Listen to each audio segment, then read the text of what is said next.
Selamat pagi, saya Indiwan Setowahyu dari kampus Universitas Multimedia Nusantara. Hari ini saya akan memaparkan bagaimana tanggapan kampus terhadap program Kampus Merdeka yang dicanangkan oleh Menteri Pendidikan kita. Ide yang luar biasa ya dari beliau itu tentang bagaimana kampus merdeka. Ya, saya ada makalah. Oke, ya. Jadi, khususnya di bidang pengabdian kepada masyarakat. Kebetulan saya adalah Kepala Pengabdian kepada Masyarakat LPPM Universitas Multimedia Nusantara. Ya, ini adalah usulan saya, khususnya usulan tentang tema untuk proyek desa dan KKN tematik. Ya,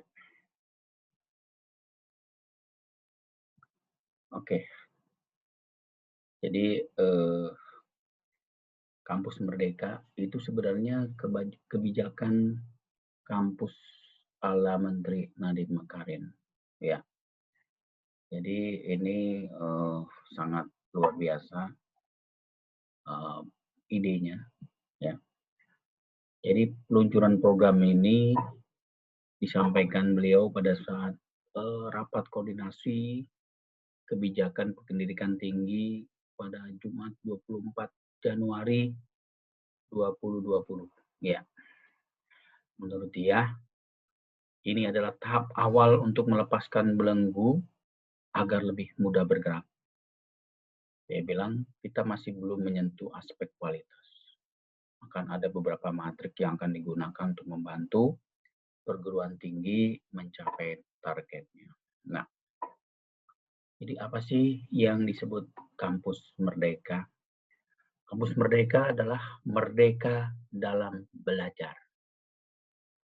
Jadi perguruan tinggi menurut aturan yang disampaikan oleh Mendikbud, perguruan tinggi wajib memberikan hak bagi mahasiswa untuk secara sukarela, artinya boleh diambil atau tidak.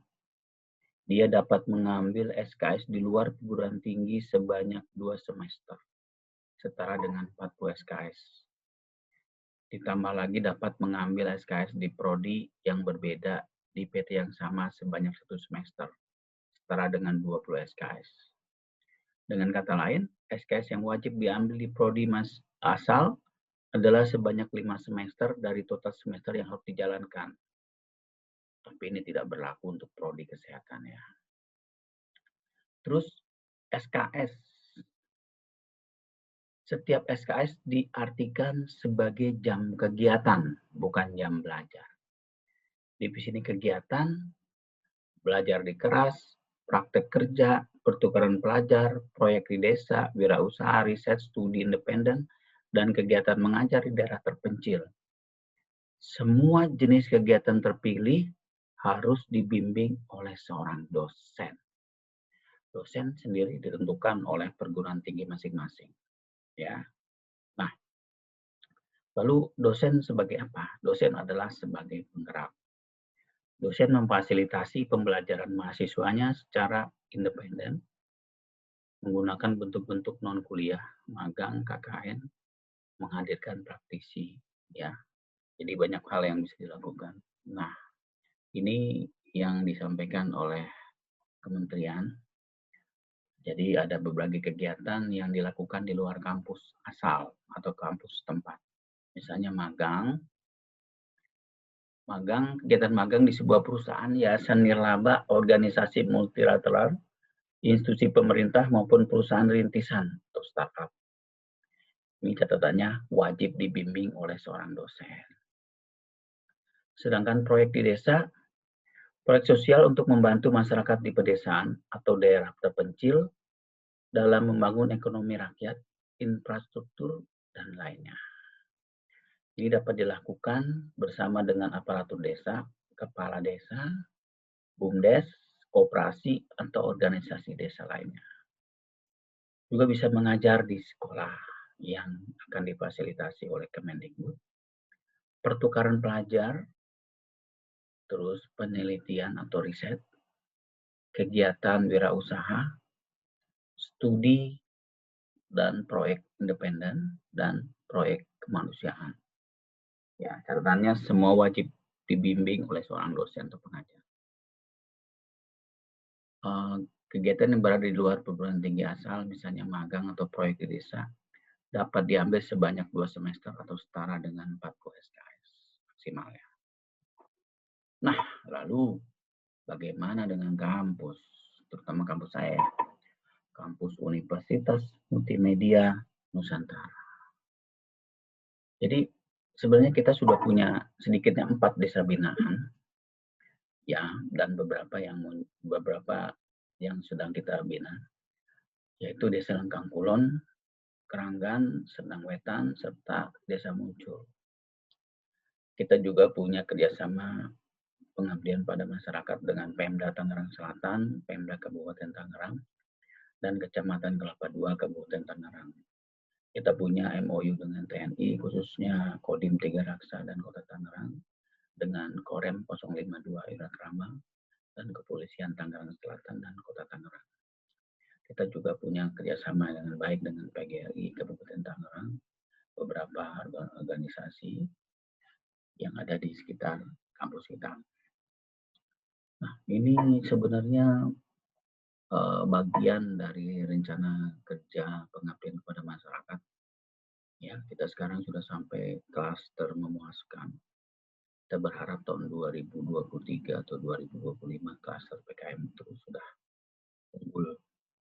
Itu bisa membuat pusat pengembangan UMKM sebagai hasil nyata program Smart Ekonomi dan Smart Women di wilayah desa binaan berbasis kebutuhan industri kreatif.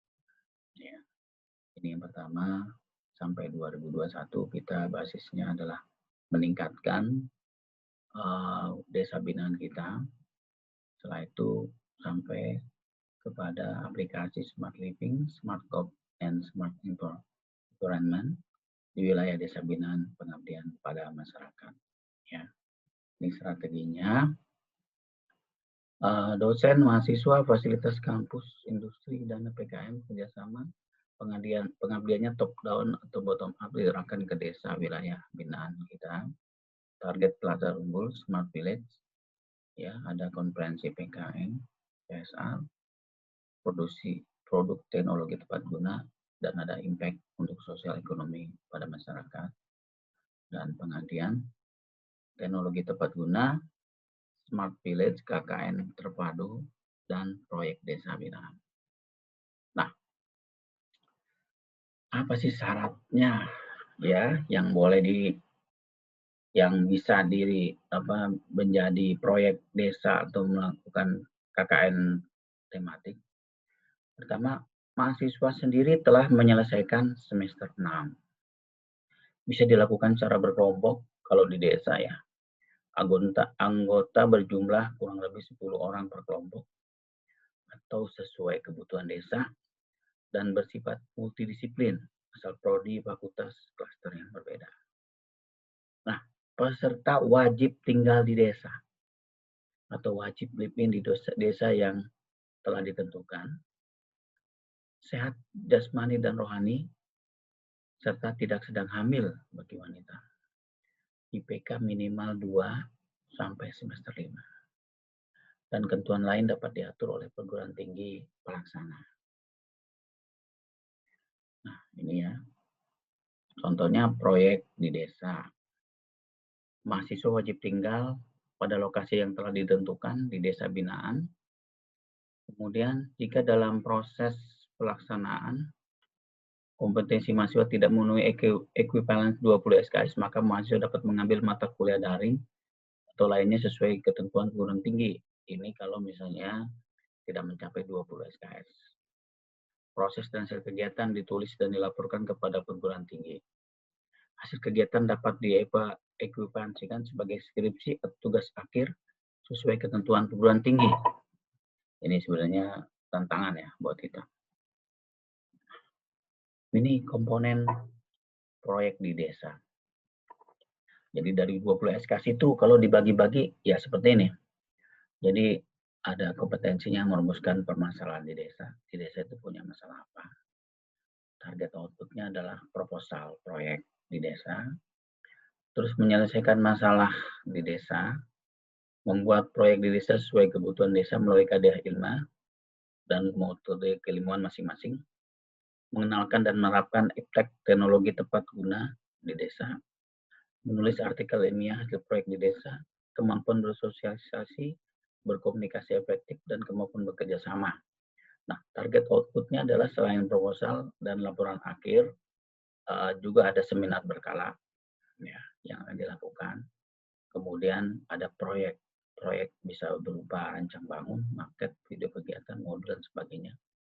Dan tingkat kesiapan teknologi. Ya, ini juga bisa diukur. Ya. SKS-nya 3. Proceeding atau jurnal bisa disampaikan untuk dengan SKS 3. Nah, jadi sebenarnya tujuannya apa sih? Jadi mahasiswa mampu melihat potensi desa, mengidentifikasi masalah, dan mencari solusi untuk meningkatkan potensi dan menjadi desa mandiri. Nah, membuat juga mahasiswa mampu berkolaborasi, bisa membuat rencana pembangunan jangka menengah desa, rencana kegiatan pembangunan desa, dan program strategis lainnya di desa bersama dosen pendamping, bisa bersama pemerintah desa, penggerak swadaya masyarakat, kader pemberdayaan masyarakat desa, pendamping lokal desa, dan unsur masyarakat. Juga bisa membuat mahasiswa dapat mengaplikasikan ilmu yang dimiliki secara kolaboratif bersama dengan pemerintah desa dan unsur masyarakat untuk membangun desa. Dan mahasiswa mampu memanfaatkan ilmu pengetahuan teknologi dan keterampilan yang dimilikinya di lapangan yang disukai. Itu proyek di desa. Jadi tujuannya ada kehadiran mahasiswa dan membantu percepatan pembangunan wilayah pedesaan. Bisa bekerja sama dengan Kementerian Desa PDTT. Ya. Nah, sedangkan kalau komponen KKN tematik di desa, ya dengan target 20 SKS itu seperti itu, sama juga ya. Hanya target outputnya ada program kegiatan KKN, proyek nyata, terus kemudian video kegiatan, modul, dan lain-lain. Ya, sama seperti proyek di desa. Ini KKN tematik dan proyek di desa hampir sama. Ya, yang pertama mahasiswa mendaftar mata kuliah di KRS, terus mendaftar kegiatan proyek di desa, menentukan calon desa binaan, mencari desa yang potensial, survei lapangan, seleksi proposal, kemudian pelaksanaan proyek. Ya, setelah itu sertifikat proyek, konvensi nilai, kemudian laporan, perguruan tinggi bisa melaporkan, dan akhirnya kegiatan yang relevan, kuliah kerja nyata, pengelolaan badan usaha milik desa, pengembangan desa berbudaya lingkungan, itu misalnya contohnya. Seperti itu. Nah, ini komponen kewirausahaan, tapi mungkin bukan di bidang PPM ya. Sama seperti tadi, ada tahap-tahapnya. Ya, juga proyek kemanusiaan juga bisa. Jadi merumuskan permasalahan di daerah terdampak, mencari alternatif penanganan masalah kemanusiaan di daerah terdampak. Target outputnya seperti tadi ya, ada program kegiatan kemanusiaan, ada modul, buku panduan, dan lain-lain. Sama ini tahapnya yang dilakukan dalam proyek kemanusiaan. Nah, jadi hitungan 20 SKS itu apa sih? Nah, 20 SKS itu ekuivalen dengan 3.400 menit kegiatan pengabdian atau riset oleh mahasiswa per minggu per semester. Waktunya di lokasi 8 jam per hari dalam 1 semester. Waktu kegiatan mandiri 3 jam per hari dalam 1 semester. Ini kalau ekuivalen dengan 20 SKS. Nah, dosen pembimbing.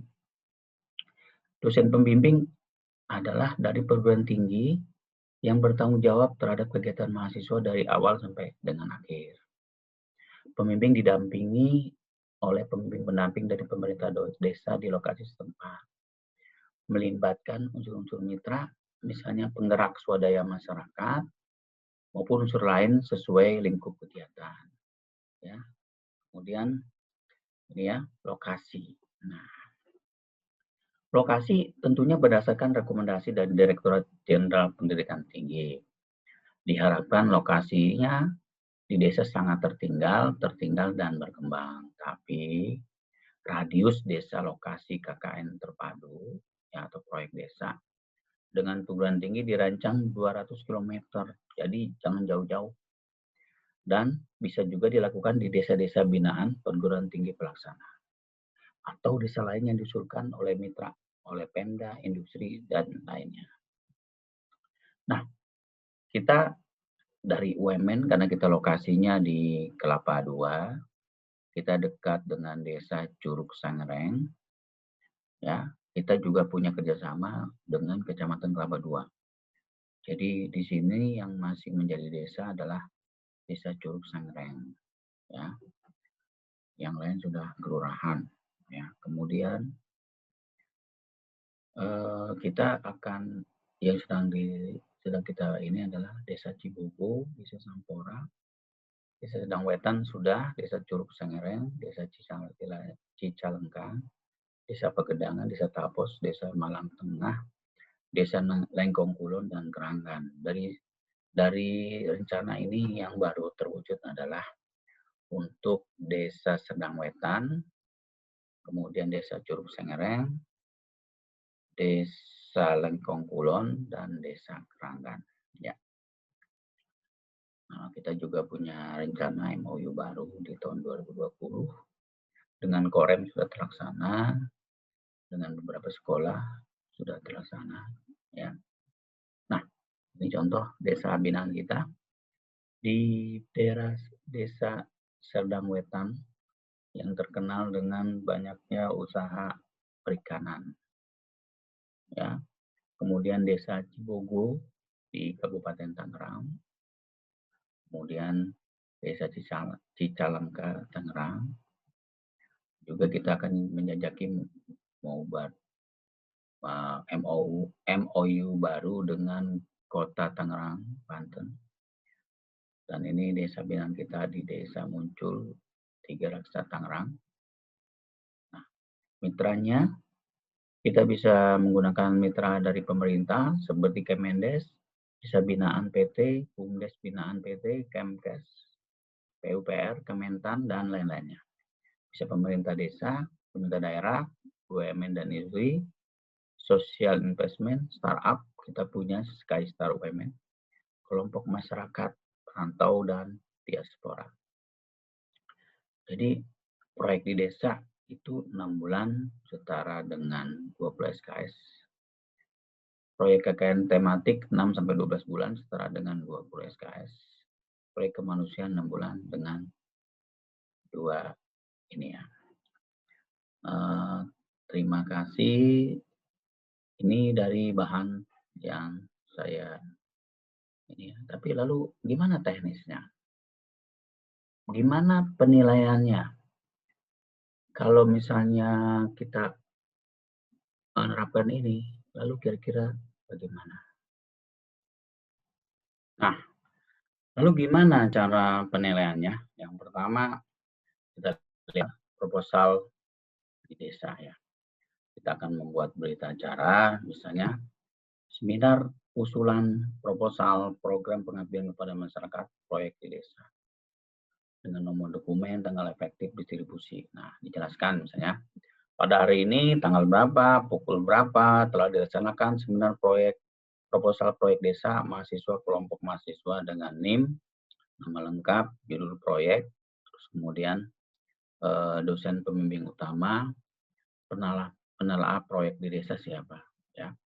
Jadi ada 2 ini ujiannya, nanti nilai angkanya seperti ini. Ya. Kemudian catatan penting apa yang penting dari hasil seminarnya ini apa, lalu ada berita acaranya seperti ini. Kemudian ini kehadiran komisi pengujinya, ya tanggal berapa, judul proposalnya gimana, tanda tangan untuk membuktikan bahwa kegiatan sudah dilaksanakan. Setelah itu penilaiannya, misalnya penilaiannya bagaimana. Nah, saya mengusulkan misalnya gini, jadi ada bobot 10%, ya akhirnya bobotnya adalah 100%. Kemudian hasil evaluasi apakah bisa diterima atau tidak, ya. Jadi ini untuk evaluasi penilaian di proyek di desa, ya. Jadi itu dari contoh proposal proyek di desa. Lalu gimana penilaian hasil akhir proyek di desa untuk mahasiswa?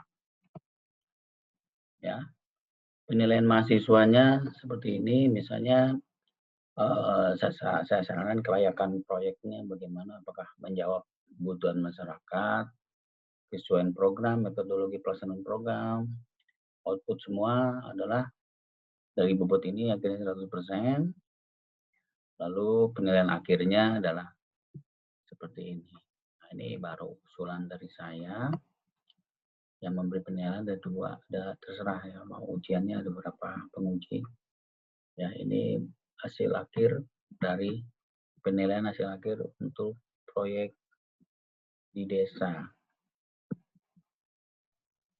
So, bagaimana kalau penilaian hasil akhir dari KKN terpadu atau KKN tematik ya? Jadi seperti ini, unsur penilaiannya kelayakan program KKN tematik, apakah bisa menjawab kebutuhan masyarakat, kesesuaian program, metodologi pelaksanaan program, kemudian teknologi tepat gunanya, proyeknya apa yang ditawarkan, kemudian proceeding, jurnal, pemuatan media, pengukuran TKT-nya, kemudian presentasi, cara presentasinya, cara berkomunikasi, kemampuan bekerja samanya. Jadi semuanya adalah 100% dengan nilai akhir seperti ini. Nah, ini bisa dilaksanakan kelompok maksimal 10 orang. Ya, jadi itu merupakan usulan dari. Jadi begitu saja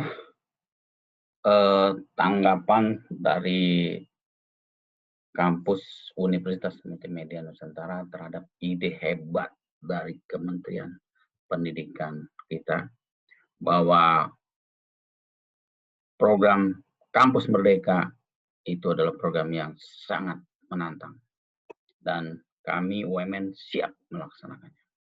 Oke, terima kasih atas perhatiannya. Semoga ide ini bermanfaat bagi teman-teman.